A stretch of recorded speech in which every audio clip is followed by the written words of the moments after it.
everyone, and welcome to another episode of Justin the Food Entrepreneurs Podcast. I'm Justin Bizzarro. I'm your host. That's Bizzarro, and you can find me on Instagram, Facebook, and TikTok at Justin Bizzarro. Again, that's Bizzarro. You can find our podcast at Justin the Food Entrepreneurs on Facebook and Instagram. Thank you, everyone who signed up for our summit recently, the Food and Beverage Entrepreneur Summit, June 3rd and 4th in Milledgeville, Georgia. I hope everything works out and we get through this coronavirus thing so we all can meet face to face.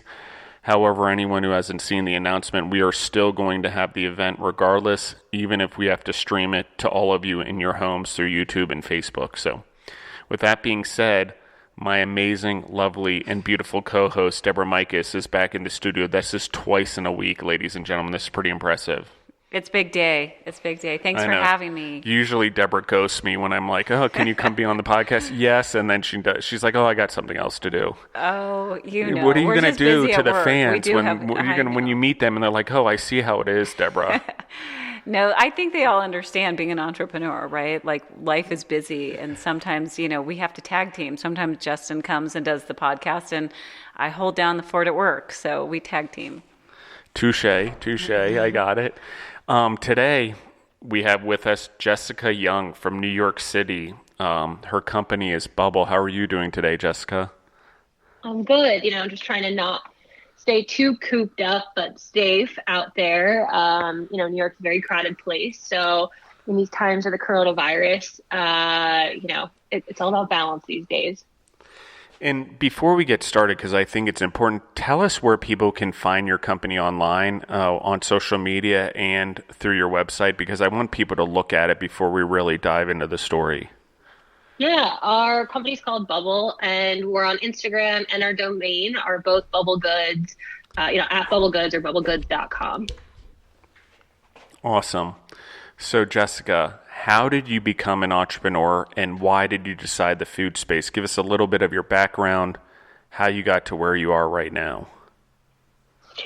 Sure. So I come from a relatively entrepreneurial family. I'm originally from Pennsylvania, studied biochemistry in college, and about halfway through college, I was scheduled to kind of graduate early, but I wasn't totally happy. At the time, I was telling my parents I was having a quarter life crisis, and they're like, okay, this is the most bougie thing we've ever heard of. Get it together, Jessica. And I think now looking back, I just knew I wasn't on my true path. But at the time, I was just really, honestly, like a bit depressed and unhappy, and kept coming into New York City to visit my friend who was attending NYU. And she's like, Jess, you love to cook. Why don't you just go to cooking school or do something that you're passionate about personally? I'm like, that's a great idea. And really, there was no thought behind this. I enrolled in cooking school. I went to the French Culinary Institute, just dove right into the professional program and immediately caught like the food bug. I just knew that I wanted to be in the food scene. At the time, David Chang was having a moment. These like big chefs that I got exposed to while interning at the school and in the program, I was totally ignited. And so I ended up not returning to college, dropped out. My family stopped talking to me a little bit there. They were super unhappy. Right. And they're like, cooking is a hobby, not a career. What are you doing? I'm like, I don't know if this is a career move for me at the time. I just know I'm supposed to be here right now. That was it. That's awesome. And so at 20 years old, I really quickly figured out that I needed to pay New York City rent and started immediately like hustling and having multiple jobs basically. So started my career working in fine dining restaurants at that point in the food world, private chefing on the side, got to cook for some cool celebrities along the way, like Robert De Niro and Scarlett Johansson, which was interesting. They were all about health and wellness, really wanting to be in shape. So I started experimenting a lot with, I would say, alt ingredients of the time. I would say almond flour was like a really obscure ingredient at that time. I think now it's a pretty standard pantry item for a lot of health conscious people across the US. But at the time, that was like a really new ingredient, like to just use almond flour in something.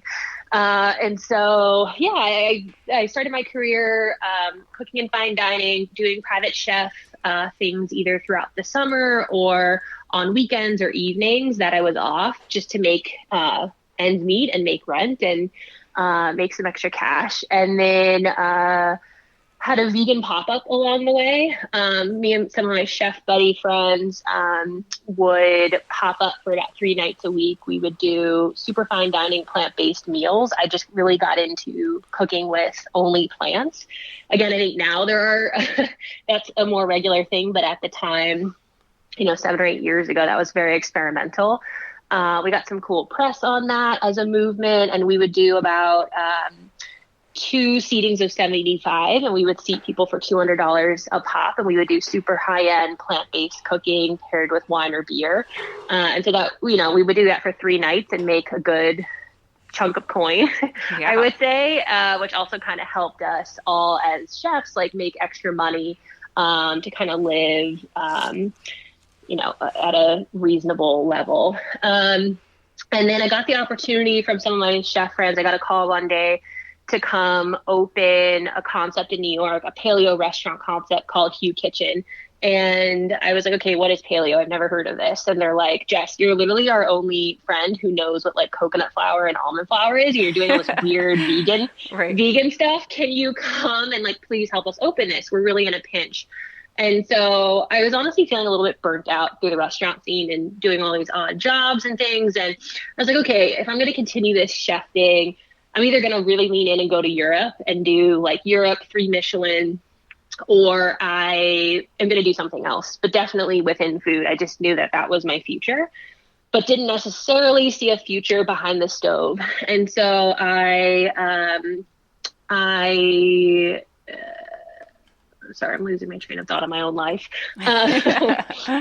You can hopefully cut this out. I then joined the early team of what is now Hugh Kitchen. So worked on helping curate third-party products. I was on to do pastry. Originally, even though I'm not a trained pastry chef, they were like, Jess, no one's a trained pastry chef, just get in here. And so kind of helped them open, which was super fun. And then from there, I really liked the whole startup environment. And I think at the same time, what was happening in New York were I think some of the tech e-commerce concepts were starting to blow up, and I had my eye on what was going on there. And I saw that as a really actually historical movement. The fact that people were starting companies like these meal kit companies at the time, but that was resonating with some of my own family in the middle of Pennsylvania. And so I wanted to be a part of that. I would say the same sort of light bulb, passion, ignition kind of thing that happened back when I decided to go to cooking school. Once I was in it, the same thing happened while I was at Hugh Kitchen and in that environment, to stay within this like startup early stage company environment. And it was really exciting to me. So I got the opportunity to head up operations at a meal kit company called Ritual, which is no longer around. And they had a big warehouse out in Brooklyn. And so I think now if you go to start a direct-to-consumer, meal kit company or, anything food e-commerce, there's a hiring pool.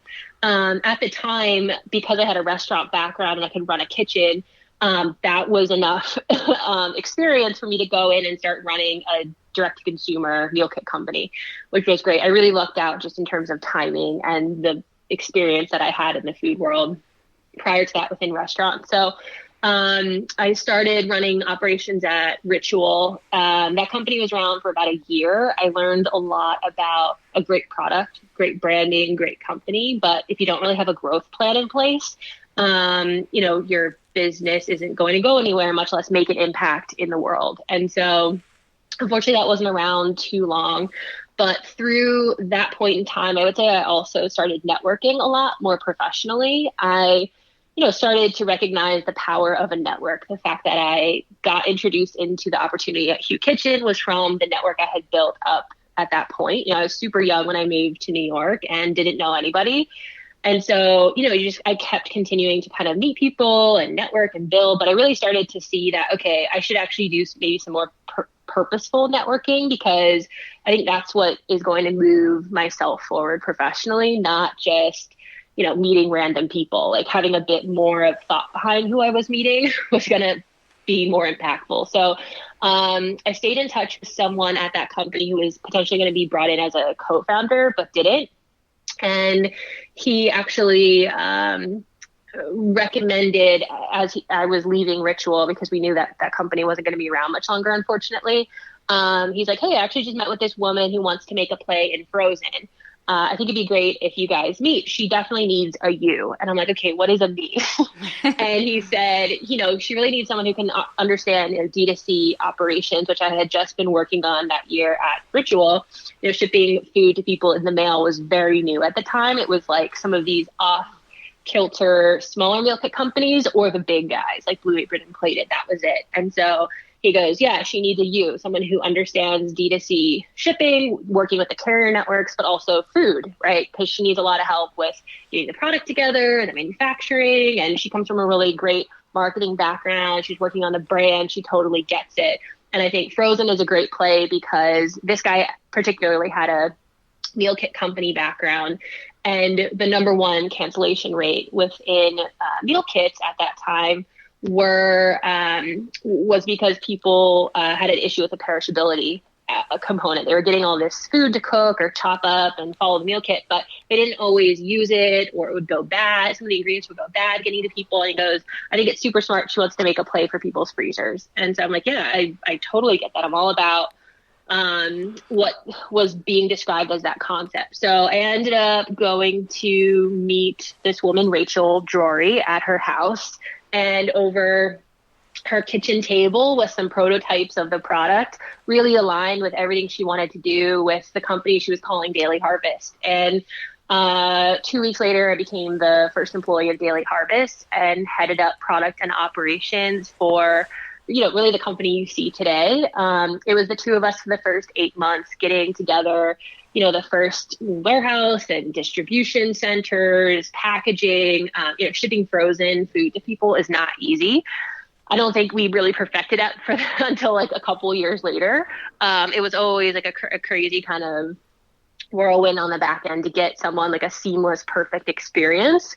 I think like any company, you try to make the customer's experience as seamless and perfect as possible while things may be crazy on the background. So, I led product operations for Daily Harvest for the first few years, and worked on the supply chain. We had an international supply chain, working with farmers across the globe to make sure ingredients were super sourced well, and we were able to build a direct-to-consumer shipping configuration to reach everyone within the continental U.S. within a 2-day ground network, which is really robust for a young company in frozen at the time. So really, really proud of that. And while I was there, I think at that point, I started to really make a name for myself within the food world in CPG, as well as the direct-to-consumer landscape.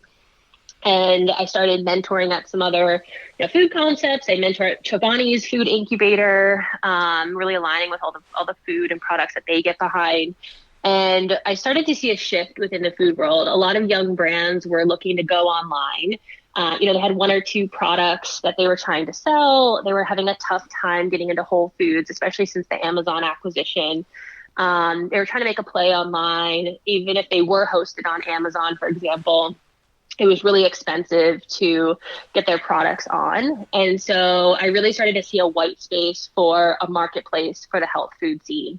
I saw a great comp for pets, like Chewy.com really nailed pet food. Right. Within fashion, I saw a great comp for Farfetch aggregating all these brands under a platform in fashion, Credo Beauty doing something within beauty, but I didn't see anything in the health food scene. And so I was actually thinking about leaving Daily Harvest to launch my own line of products online, but found myself in the same position as all of these other brands, which was, they would, and I wanted to go D2C, right? But I understood the metrics of going direct to consumer, right? You need to pay to acquire a customer, and then you need to make sure that customer comes back and repurchases and keeps repurchasing at a higher volume at the cost to which you acquired them. Otherwise, you're out of business. And if you can nail that, which we did at Daily Harvest, you're soaring, you're flying, you're building a great business if those metrics are in line. But I would say the difference at Daily Harvest, we were designing products to be subscription worthy. We were going after, individually packed items so that customers would come back and shop. And they were things that integrated into your day-to-day life. And that's how we thought about product.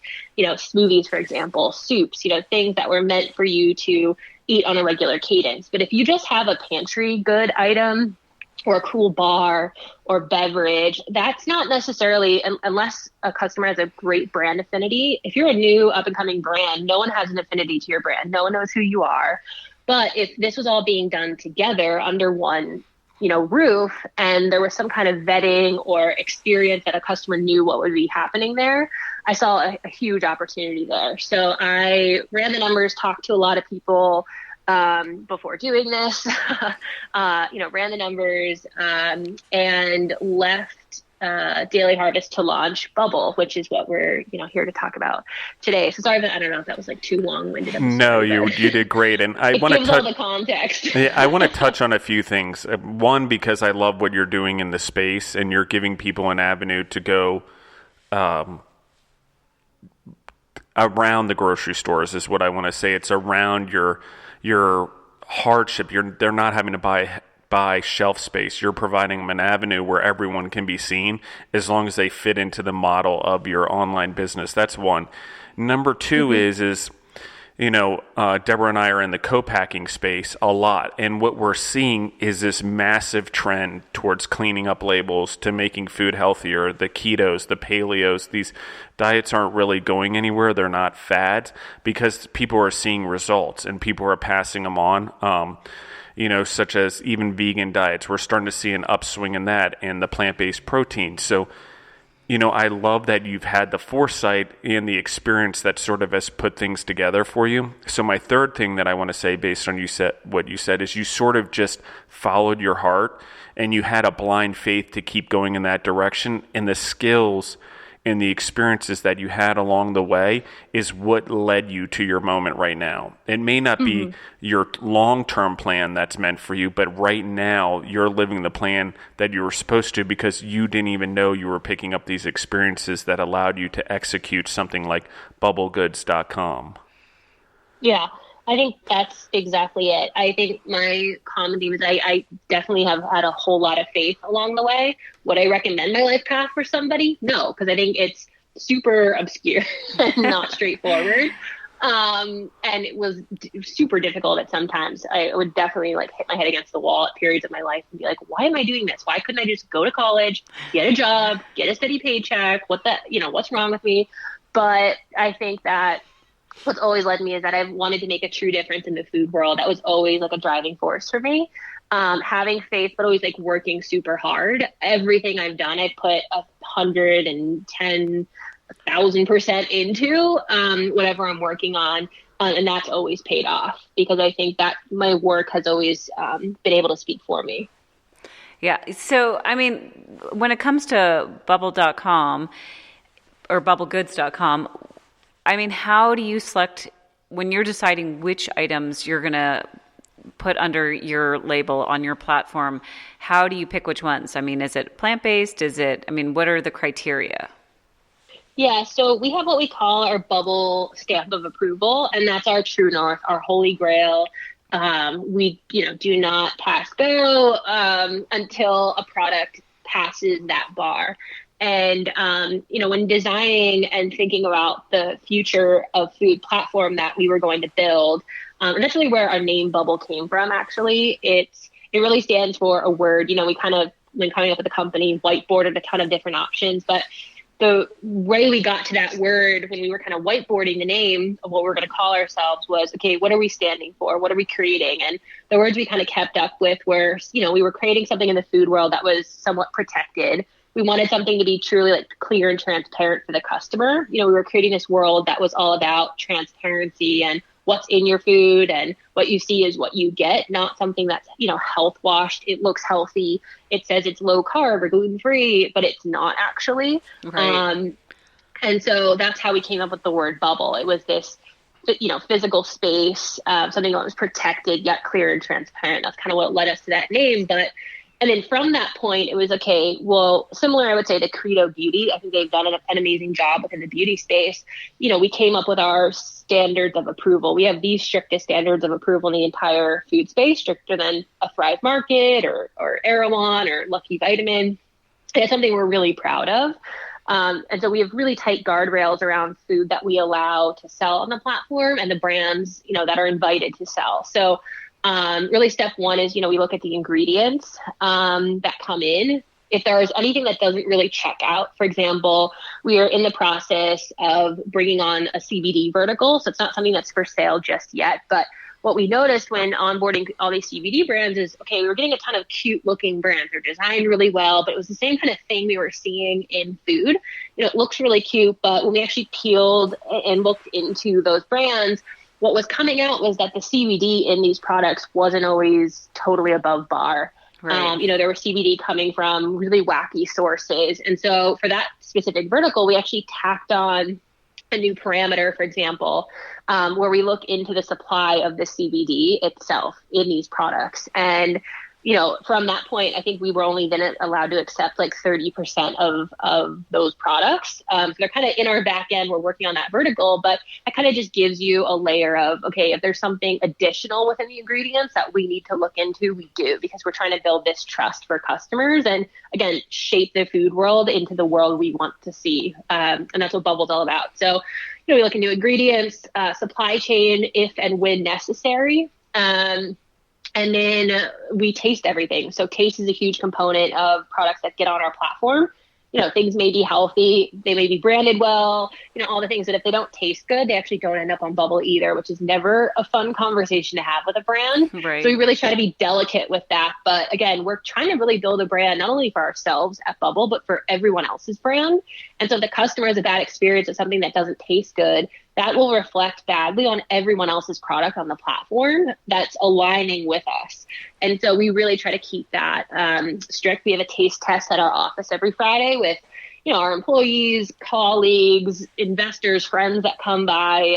So we always have, I would say about 10 to 20 people every Friday kind of going through products. It's like a little mini Expo West going on, which is fun. And then from that point, a brand is either accepted or denied. We give really honest feedback with, what we liked or we didn't like. And then a brand sets up an onboarding call and can have inventory up and selling within that week, because we're a true marketplace. We don't hold inventory. Everything drop ships currently on Bubble straight from the brands to the customers. And so it's a very fast onboarding process to get the inventory up. So when you're working with these different clients, do you give them exclusivity into their category, or you'll allow competing brands to be together provided they meet the criteria? How does that work? Yeah, they do. I would say because of the nature of our system, we don't get too many competitors, right? Because I would say if we didn't have the Bubble stamp of approval and our code of standards, that would be a different landscape in terms of competition. But we really do try to curate. I would say the one category we saw so many products in that I was like, okay, there's not even enough differentiation here. We have to be super picky, was puffed water lily seeds. I don't know if everyone read the same report or something happened with the supply chain, but everyone and their brother was launching a puffed water lily seed company this past year. They're definitely on trend. They are grain free because it's a seed that's puffed, so they fit into paleo and keto and things like that. But there were so many brands and they didn't even look that different. So we didn't want to actually confuse our customer. That's really where we come at it, is not from the brand's point of view when we're merchandising, but how does this appear to the customer? Is the customer going to be confused with the choice of 90 different puffed water lily seed products and flavors from these brands? And so we really try to find, if it's a vegan cheddar flavor, who of those brands has the best flavor? Let's do that. We don't need 10 vegan cheddar, puffed water lily seed flavors. So we really try to do a lot in terms of the curation so that we can merchandise accordingly for customers. Okay, so you just hit upon a product I've never even heard of, and so it's really intriguing to me that there's so many of them that you guys were having trouble differentiating one from the other. But, so one, for the audience, can you kind of tell them what this product is, and is it in lieu of a rice, or is it instead of flour, or what is it exactly? Yeah, it's a puffed water lily seed, so it's really in the title. It's a water lily seed that's been puffed. I would say that the texture is very similar to kind of like a little Cheetos ball, like one of the puffed kind of things. And then typically they're rolled or coated in some kind of flavor. So we have like one of my favorites from Atlas Provisions is a truffle salt one that I love. And then we have another brand that does paleo sweets on the platform called Sweet Apricity. They do paleo caramels and really amazing sweets. So are these like snacky type things that you would eat like instead of a popcorn or a chip? Yes. So more, that's like a popcorn or Cheeto kind of thing. Kind of a thing. Okay. I'm trying to conceptualize what it is. They sound delicious. And so what are the merits of this particular? Do they have protein in them? Are they low in fat? What's the merit? Obviously it sounds like it's a more natural version of a snack food, but is it, do they fry them? How exactly? I think they're like air pop, like pressure or heat. I think people use different techniques. Right. For example, Bjorn Corn, which is a popcorn company on Bubble, uses solar power, heat to then pop their corn, which is great. They have amazing like vegan flavors. But the merits of puffed water lily seeds, they're grain free. So anyone who wants that kind of popcorn effect can snack on these if that's the diet, you choose to follow. They're a seed, so omegas are there, protein is there. So I'd say those are the main selling points. But I think the major driver is the fact that it's a grain free product. Great. And that's why the trend has really caught. And so, Jessica, you're moving this business forward. You're having all these people come together. I think there's probably a ton of people that are looking for a resource like yours. So, I don't want to overwhelm you guys by people coming to you, but how does the process work? Do they usually reach out to you guys or you reach out to them? How do they start a process to become part of your business? Yeah, I would say when we get into a vertical, we do a lot of reach out. So when we launched, when we are now seeking CBD products on the back end, I'll tell you a little bit of news in a minute about the upcoming vertical, which really changes the landscape of what Bubble's purpose is in the world. We reach out to those brands. And they hear from us. And then once the vertical goes live, we see a ton of people then reaching out to us, which may not be Bubble approved. And I think that's the number one message we're trying to get out there is what our stamp of approval and site means. Because we see so many products, everyone's looking for sales. So if a sales rep then sees, competing products up, they're like, oh, great, this is a new sales channel. And they just send us products. But it's not always helpful because we don't accept everything. We have really strict standards. And that's not something that's not common knowledge just yet. So, I think number one is to really read up on the retailer you're trying to get into. People don't always do the research on Bubble and what we are. And so we just end up with a bunch of product that we can't use.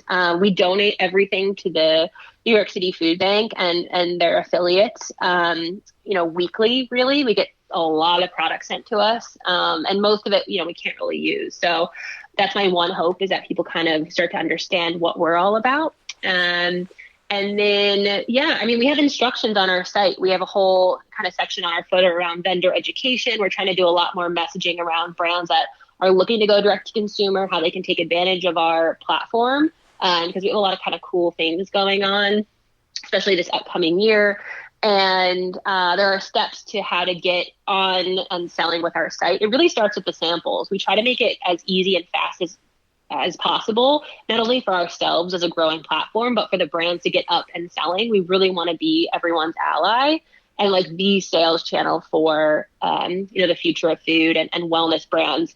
That's why it's hard for us to say, healthy food brands. To us, this is just food. This is the way food should be.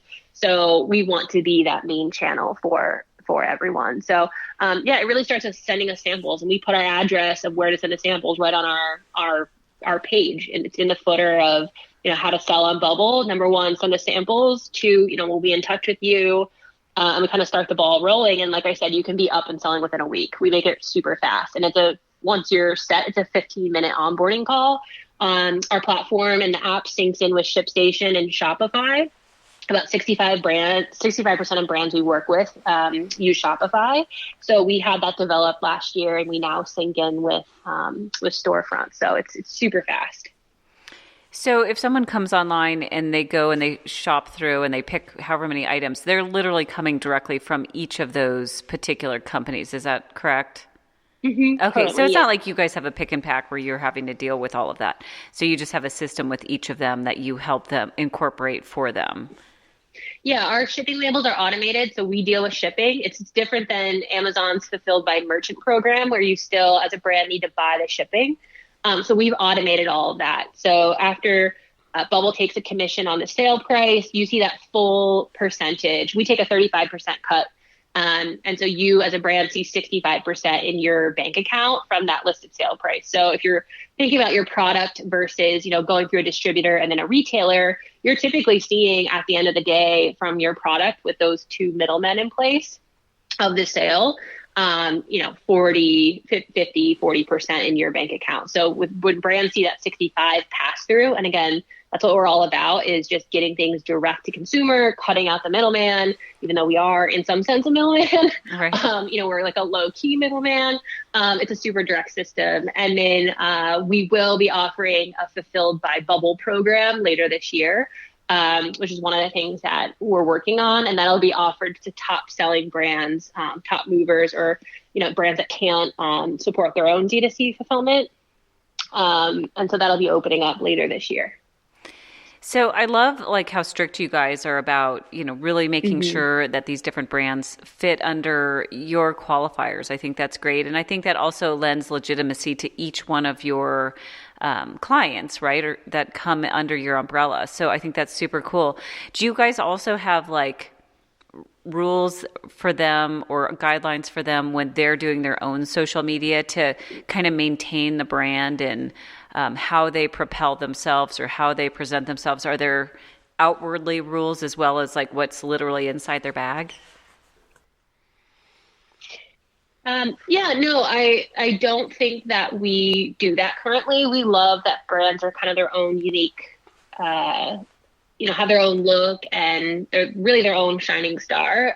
For example, one of our top selling brands, for example, has a very low social media presence, sells amazingly well on the platform, has a super delicious and clean label product, but is not super big on social media. And their packaging literally is just a typical brown gusseted bag with a window and a label stuck on the front. So, I think a lot of people assume that we're really picky with that kind of stuff, but, we try to do the job of making things cool. We want to provide the platform, but everyone's so different. I think moving forward, if brands ask us for advice, around best practices, we're happy to do that. We have that whole vendor education part of our site. It's its own brand-facing blog where we publish different tips of how to sell on Bubble. We're working on getting a lot more content on there because there are specific things that brands ask us for. But I would say it's more around the logistical operations. How do I find a distribution center? I'm growing. How do I get better branding? We published a brand resource guide in January of this year. It looks like a composition book, and it's really great. I think it kind of went a bit viral. A ton of people shared it. It was all over. It was featured in a bunch of different, CPG newsletters, which is also on that vendor education piece of our site. And that guide, our 2020 resource guide, lists our favorite brand agencies, food lawyers, distribution centers to start shipping D2C. If you do start hitting volume on Bubble and you can't do it yourself and you want to move into a D2C warehouse, it's much different than, wholesale fulfillment warehouses to have that set up. So we compiled that. But in terms of that, I would say no, not at this time. So that being said, do you send people a guideline? So I guess help me learn a little bit about this, because I think it's important for the audience, is how do you parameter things? You talked a little bit about it, that you have strict guidelines, but give me an example of one, say for paleo.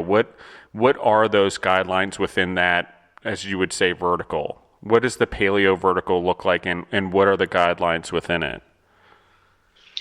Yeah, I mean, once a product goes through the typical bubble approval process and they get the product live and their accounts up, we then work with brands to see if they want to participate in our influencer program, which is free unless you want additional placement for some reason, outside of the normal cadence in which we just, organically incorporate your product. For example, you go live, we put your product in our influencer program, but you launch another SKU the next month and you want to be in that. Some brands want additional exposure. So we do work with them to try to incorporate that. We also have a bodega at our New York City headquarters that we're going to start inviting press and influencers in to see. It's already happening, but we're actually making this more of like a formal invitation because it's been going so well in terms of exposure. So we do work with brands on that front, as well as merchandising. So if your product is paleo or you want to be in front of paleo influencers that we work with and things like that, again, our goal is to be the hub for all things like health food. And so that's really what we focus on, is that like customer kind of marketing engine so that you see true sell through for your product. And we work with each individual brand as they come on board and once they're onboarded with us. So that they can engage. We also like things to go both ways. So we love when brands engage with us equally as we engage with them. So we've done a number of takeovers on their channel to like talk about Bubble. We love when they feature and talk about our code of standards and why their product is listed on Bubble on their own, as much as like we feature those brands. And we see like a ton of success with that.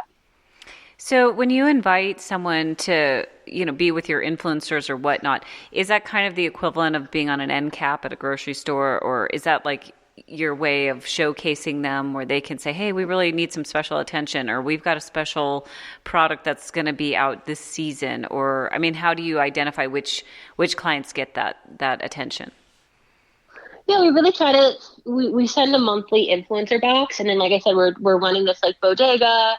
We're also doing like a series of events this year. We just did our first B2B facing event. Even though Expo West is canceled, we kept our event at Expo West, which is on our Instagram. We did like a highlight video, so you should definitely check it out. It's really cute.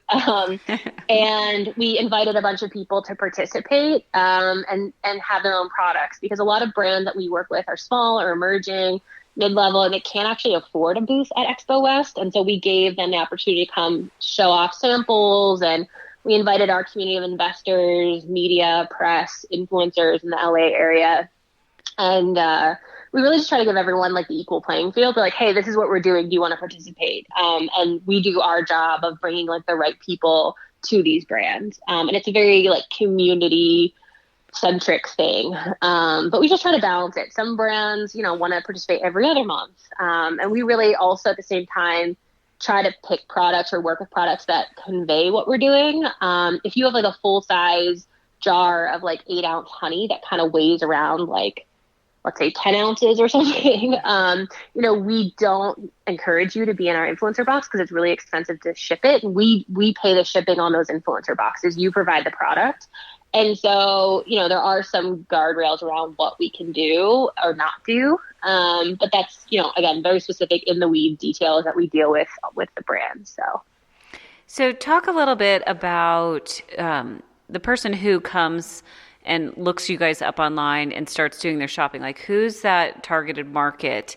And like, what's the extent of product that they can buy? For the person out there who's never gone to your website yet, if they go there, what can they anticipate finding? Like, are they going to do all their groceries there? Are they going to be just snack foods? What's kind of the target of when they come there? Yeah, so we launched our platform January 2019, so we're just over a year old now. And we launched with about 90 products on our platform, all shelf stable, very heavy in the snack category. And we also released the first product in our private label called Hella. And we now have over 1,000 shelf stable products shipping nationally, all shelf stable, but we've expanded beyond snack. We now have pantry items. We're building on an entire vitamins and supplements category. So those are slowly going up right now. We just also started releasing baked goods. So we have paleo muffins and brownies and like awesome baked goods from across the country going up. And then what I kind of mentioned earlier was the future of Bubble, and where we're really going is full grocery. So in the next few weeks, we're actually, and this was the big news we announced at our party at Expo West last week, and we'll slowly be hitting like mainstream media over the next few weeks as well. So you guys are getting like the first tip off. But we have an entire perishable vertical going live in a matter of weeks. And so perishable brands across the country are very much aware of this. And I would say only those brands are. But you can expect everything from organic meats, seafoods that are sourced sustainably, boxes of produce from CSA farms across the country, dairy, non-dairy. So we'll be in the full grocery category as a company within the next month or two. That goes live. And that's something we've been aggressively testing out for the past 6 or 8 months with some select brands. And I would say what I really bring into this business as a platform is that like logistical kind of push for the platform to really offer this kind of new wave. And that's really where our fulfillment in the next few months also comes into play. With overall volume, we'll be able to fulfill perishable and non-perishable for brands as well. So yeah, I mean, our target customer is looking for everything. We've only been able to offer, the shelf stable items, but we are going after the person who doesn't have access to a Whole Foods. Just for comparison, Whole Foods has about 500 locations nationally, compared to Walmart that has about 4,500 locations and can reach 90% of the U.S. domestic population. U.S. continental population. So when you look at just scale and reachability, Whole Foods as a footprint, which is like, I would say the most widely known, healthy food outlet, doesn't have as big of a reach as most people think, and most people can't access. For example, Detroit just got their first Whole Foods, and that's a pretty major secondary city in the U.S. Right. So we're going after the person who actually doesn't have access to a Whole Foods and lives about 2 hours outside of a major city, who's very well educated on these brands, probably gets targeted with them online, but doesn't make the leap to purchase because there's no brand affinity to those specific brands. And it's a lot of work for a customer to go enter their information with, the cool new bread product that has a couple SKUs on their website. Again, because they've never tried it, they're not sure. And so with Bubble, we create the platform for the customer to have all their information, to try all these different brands. And then, we're working on being in grocery and, really capturing that lifetime value of the customer to keep shopping and making our service better so that these brands really see significant volume in this next year. So tell us a little bit about what you feel the most valuable lessons you've learned as you've gone into your own entrepreneurial journey as an entrepreneur. And I know I'm changing the subject a little bit here, but I really want to dive into the things that you've learned. We've talked about the things you learned to get here, but what are some of the lessons that you've had as an entrepreneur that you feel would help some of the people, or even some of the people that you do business with already that are food entrepreneurs?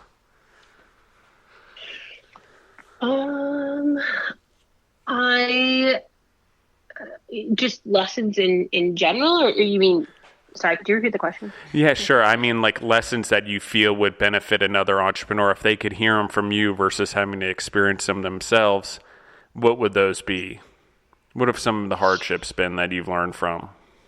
I mean, I think the number one thing is nothing's ever perfect. I think whether I've experienced it myself or I've mentored other people, I advise at some food companies, I think the one thing is just to get an MVP out the door.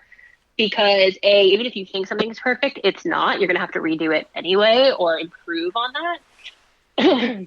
And so I think getting something out the door and then keeping the ball moving pays off tenfold because, you're always going to be refining what you do. And sometimes I don't even take my own advice with that. Like perishable foods, for example, are like pretty much ready to go. But, I want things to be perfect. And it's like a huge movement for us to be in everyday grocery as Bubble. So, it's just sometimes our own fear keeps us kind of in the closet, so to speak. So Yeah, I would say that plus, just always working hard. I think there's a lot of fluff out there. I would say do your homework. Definitely try to know everything and anything about your industry. Look into and try to find people that have done it before. Always try to find a mentor if possible. It's a lot easier to reach out to people now than ever. Slide into someone's DM on LinkedIn or on Instagram, and people will more likely than not want to talk to you and get involved with what you're doing. I would say 70% of brands that are on Bubble are brands that, because they're smaller or emerging, these brands don't always check their own email because they're actually like making the food while running their business still. Yeah. And so when we do reach out, we actually partner with NYU Food Studies program, and we've got interns in the office all the time, and we call them our food scouts, and they're reaching out to brands for us. We've kind of now have a system in place doing it ourselves for the past year that we can test this out and have a really smooth running machine with these food studies interns. They're doing a ton of reach out for us. So whether we're getting into CBD or now perishable, we've got these guys reaching out. And, the actually most effective way has been Instagram DM with the brands because they're checking their Instagram more than their email. Right. And so I think just kind of being aware and really tuned into your industry has always paid off for me, my team, other people I work with, tenfold. It's interesting as you're talking about like the staying with it and working hard, and sometimes you just got to get stuff out the door and not worry about perfectionism because chances are you're going to learn along the way and have to redo some stuff anyway. And, I think that combined with what you said at the beginning of the podcast about how, you dropped out of school because you just felt like you needed to be on a different path. And I think the timing of all this is really important because I know I have, a kid in college, and colleges, all the schools are like closing down and stuff is happening, right? So all of a sudden everyone's a little bit like, wait, what does this mean? And, am I going to get credit for my classes? And, just there's a lot of unknown with education and stuff right now. But I think you're a really shining example of that. You got to follow your path, and there is another path. And not that college is a bad thing or anything like that, but it's just you got to keep putting one foot in front of the other, and not everything's going to be perfect, but you do have to keep marching forward and work really hard. And I mean, I find it incredibly fascinating. I'm listening. I mean, there's so much in what you say. I have 50 million questions to every time you talk because there's so many components to it. But I just think there's so many teachable things in there that are beneficial to anyone who's listening out there. I mean, I can't even say how much I'm hearing as you tell your story about how much you've learned along the way. And you've really put yourself into a niche market where you have experience and exposure to all these different industries and all these different facets of business that now you have this whole way that you're like, oh my God, I can see this entire path to creating an industry that without having to have the bricks and mortar that's going to service, so many clients. And so I love your vision. I think it's amazing. And I'm really getting a kick out of hearing you talk about all this different stuff because to me, it's all kind of coming full circle. We're listening to lots of colleges closing down and all this different stuff. And there's so many paths out there, especially in today's world with social media and whatnot. And so, I a little bit wonder, and anyone who starts a business has always had the people in their lives who, as much as they all love us, they also are like, what are you doing? Like, why are you doing this? But not everyone understands when you're doing it, that when you get a vision, you kind of got to run with it. And so I love hearing that, you're a year down the road on this particular part, but I'm sure quite a few years past your college degree. And it sounds like you have more energy and tenacity and excitement for your future and all the things that you want to accomplish than you've ever had. And it's so exciting. I love hearing your story. Yeah, I mean, it's really what I do now is a combination of my entire past. It was making food. It was going D2C. And I saw a hole in the market for all of these other brands trying to go D2C, making amazing products. But the model for an individual product doesn't make sense. A model for a marketplace concept that's truly transparent, that drop ships, is that future. And I think we're seeing that, unfortunately, even more this week with people, secluding themselves from coronavirus, grocery stores being emptied out. And And, I think it's upsetting some people that have brick and mortars, obviously, but I think it just really resonates with the fact that you can be multi-channel and selling in 2020 and leaning into not just one channel, whether you're marketing yourself or selling yourself. It's important to be diverse. And so a lot of the brands that are on Bubble, especially this week, have seen their numbers literally triple because our business has tripled this week.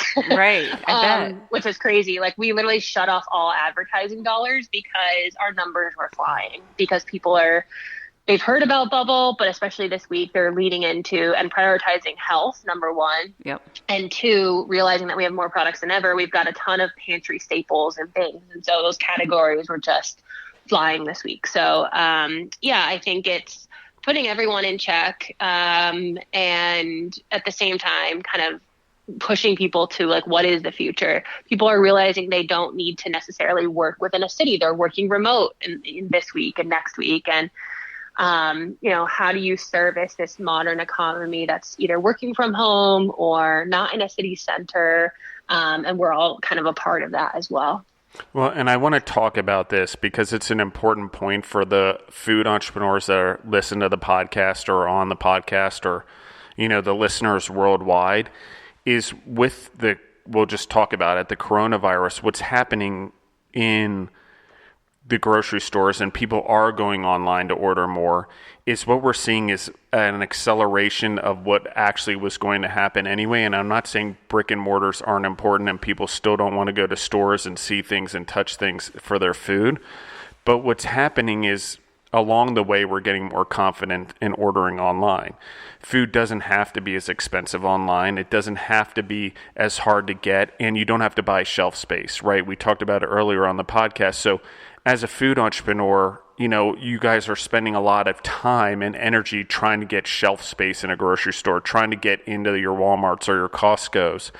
And what we're seeing, even as a company on that side, is a lot of our customers are doing better online. A lot of our co-packing companies and people we do business with. And so that fulfillment and direct to the consumer, it saves a lot in the logistical process. It saves a lot in extra money you have to pay to marketing. And you guys are doing that. So if you're out there, Bubble may not be your solution because you don't fit into the niche of healthy food or paleo or keto or whatever, but there's probably a company out there that's like them in your space that can help you build your brand versus spending all your time and energy going from grocery store to grocery store chain, trying to build a relationship with someone, hoping that you hit that, windfall, when the reality is there's major other outlets now that are combining people together, like you guys are doing at bubblegoods.com, to sort of brand accelerate people. And I think that that's important. Yeah. It's, I think every few years people kind of, you operate, I think if you're doing things smart, I saw a quote, I don't even know where it was from. I can't even quote who said this or wrote this. But it's sort of like what we're going to see in business over these next few weeks or months is sort of like the Darwinism of business. If you are truly adaptable, you will survive this period. And so I think it's really paramount for everybody to kind of peek their heads up, see what's working for their business and not, and be nimble because, right, like, we all have hard costs, whether you have a retail location or an office space that everyone's working remote from. You may need to downsize right now or figure out a different solution, move into a co-working space the next few months and be flexible. But if you could be truly adaptable and nimble right now, you'll survive and probably come out stronger on the other end. But it is a really weird time and people are concerned. But that quote really resonated me with about what's going on at this time. Yeah. So Jess, as before we wrap up, I just had, one more question that I really wanted to ask you is, one of these things that as companies want to go, let's say, into national chains, grocery store chains and stuff, a lot of the times they have the issue of, do they have the capacity to build to that demand? And so I know that, I'm wondering if when they come on with you and they go under your platform, do you have a criteria of like the volume they have to be able to produce at to meet demand? Because one of the things I think is super cool is that while they might not have that massive ability to go nationwide, they're still getting that nationwide visibility. And so how do you guys handle that? Yeah, I think that's one of the coolest factors of dropping your product on Bubble. You're in control of the price. You're in control of how much inventory you do put up. So I think we get that question a lot from brand new brands that are concerned about producing enough. And what we always try to say is, hey, you can cap your inventory. So if you're worried about it, because we do feature the brand when it comes live new on the platform. And that's one of the highest selling weeks for brands is when they're featured or new on the platform currently. And again, we're a year old, so we're also doing our best job in communicating all of this as our business changes every day. And so currently with what we see with brands, we really try to communicate now that we have some data under our belt around category specific things. It really depends on the product, the price point, the vertical. There's a lot of factors at work for that recommendation to kind of come through. But we really just try to communicate to brands, what they can be prepared for. And if they are worried about producing enough volume, we really encourage them to put a cap on that. Right. So if you can really only do and, produce and ship out, because maybe you're a small operation and you are also as an entrepreneur doing your own fulfillment, B2C, you can only do 50 a week, for example, then put that on, especially for launch week, put the cap on. And so what'll happen then is your product will sell out. You'll be within range. We also want to provide a great customer experience for all the customers we're driving on Bubble. And so we really try to not have something sell out or sell something that the customer can't get for another 2 weeks. So we really try to work with them to put a cap on the product, whether it's 50 or 200 in that first batch, for example. And then the product actually has an automated wait list. So for example, Hella, our own in-house product that sold out a couple months ago because it was on a few gift guides over the holiday season and it just went viral. We sold out of our own product and it's on a wait list. And so products that sell out, they go on an automated wait list. Customers will then, when the product's back in stock, get an automated email that it's back in stock to shop it. So we really try to work with customers, to see that feature through and then they can get up and selling again. So we just really try to kind of mitigate that experience for brands and customers and kind of work with them there. So Jessica, one of the things that we're going to do that's a little bit different, because I can already tell by the audience and the questions I already get when people come on an interview on the podcast, is I'd like to schedule a part 2 maybe in a few weeks. You can get on the calendar and book one, and that's true for any food entrepreneurs and beverage entrepreneurs listening in. You can go to our Instagram and click on the link and book an appointment to do an interview. But since we're an open platform, but one of the things I want to do is I want to sort of give the audience time because they're going to have a lot of questions. Obviously, I encourage them to reach out to you directly, but it would be kind of fun because I know I'm going to get questions to receive all those questions and do a part 2 as we discussed before we started recording. So that's number 1. I'd love to get that done and let the audience know we're going to do that if that's okay with you. Yeah, sounds great. And then my final thing as we wrap up, is there anything that you want to tell the audience or that you feel is important that you want to pass on before we close up today? Yeah, I mean, I'm going to plug Bubble to consider Bubble as a selling channel for your product. And if it's not something that fits in our guidelines, I think you should really strongly consider what is in your product, because we do believe that we are pushing the future of food. And that the products that we get behind and support on our platform are who are going to be the new guard of products and household items. And that's really where the entire food industry is going, is, having products that are clean label, don't contain refined sugars, artificial sweeteners, dyes, gums, preservatives. So, I would say those 2 things, consider us, but also consider, if you aren't a fit, why you aren't. And that's maybe something you should be looking at now. And yeah, I mean, stay tuned for all the releases we have this year, especially around perishable, which is our biggest move so far, I think, to date, because we will be kind of shifting that food landscape. You will be able, as a customer or a brand, we have a lot of our own customers are the other brands, which is great, that shop because they really want to just support what's going on here. So stay tuned for that as well on the purchasing end, which is exciting. Yeah, absolutely. And thank you for that, Jessica. And thank you for coming on. And one of the takeaways I really want everyone to think about that we just heard was that it may be time to pivot your brands. You may have had your brands and you're having some success, but it's time to look at what happens when you clean up your label, or you get rid of the artificial preservatives, or you lessen the amount of sugar in it. And even if you're not going a keto or a paleo, what is it in your product? Because we are going healthier, and we are on this trend where human beings are becoming more knowledgeable in it, and what's going in their food, and they're learning to read labels and what did those mean. And if I can't pronounce something on the back of a label, well, why am I buying this? Because I don't even know what it is. So, I think that's important, exactly what you said. The second part is that I want to go back and talk about the takeaway is what you said is this is the future of the way a grocery store is going to be. There's less emphasis on people's comfortability of having to go into the store and buy their products. They want to be able to get them at home. Amazon has sent a trend on delivering stuff to your door, Zappos, companies like that.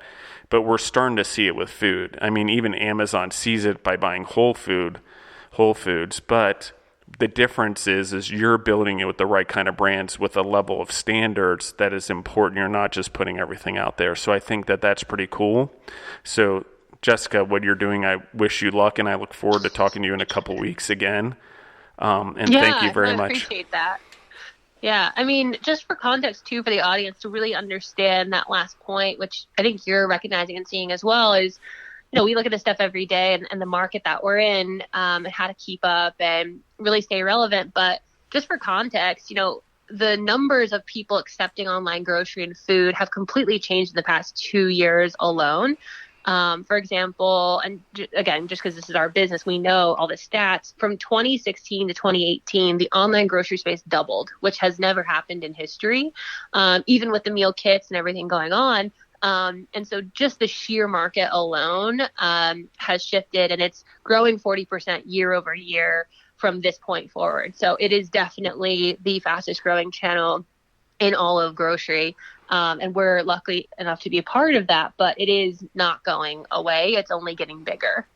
Well, and not to mention, I get to now shop for the things that I like and the brands that I like. I mean, even at your store, there's diversity in products. So I'm not stuck with just what the grocery store has anymore. I can go online and find products I like. I don't just have to buy Folgers coffee, for example, or Campbell's soup. I have options to really go after what I want to do with my health, go after what I like in terms of my palate, things like that I think is so enormous, and it's empowering people to be and live the lifestyle that they want to. Exactly. Exactly. Thank you, everyone, for listening in. I appreciate it, and you can find Jess online. Will you give everyone your website and your Instagram again really quickly? Yeah, we're at Bubble Goods or bubblegoods.com. My personal is at Jess Young Food. If you have any specific entrepreneurial questions, happy to answer those on DM as much as I can. And our LinkedIn on Bubble has a ton of great resources, as well as that vendor education tab on our footer that I kind of mentioned has that resource guide and things that is super helpful for you to check out too in terms of resources for your company. Awesome. Everyone, again, please check out the free tickets on Eventbrite for the Food and Beverage Entrepreneur Summit. Take a look at that. Again, that's June 3rd and 4th in Milledgeville, Georgia. And if the event doesn't happen, any registered guests, we will be streaming it live on YouTube and Facebook. Thank you, everyone, for listening in.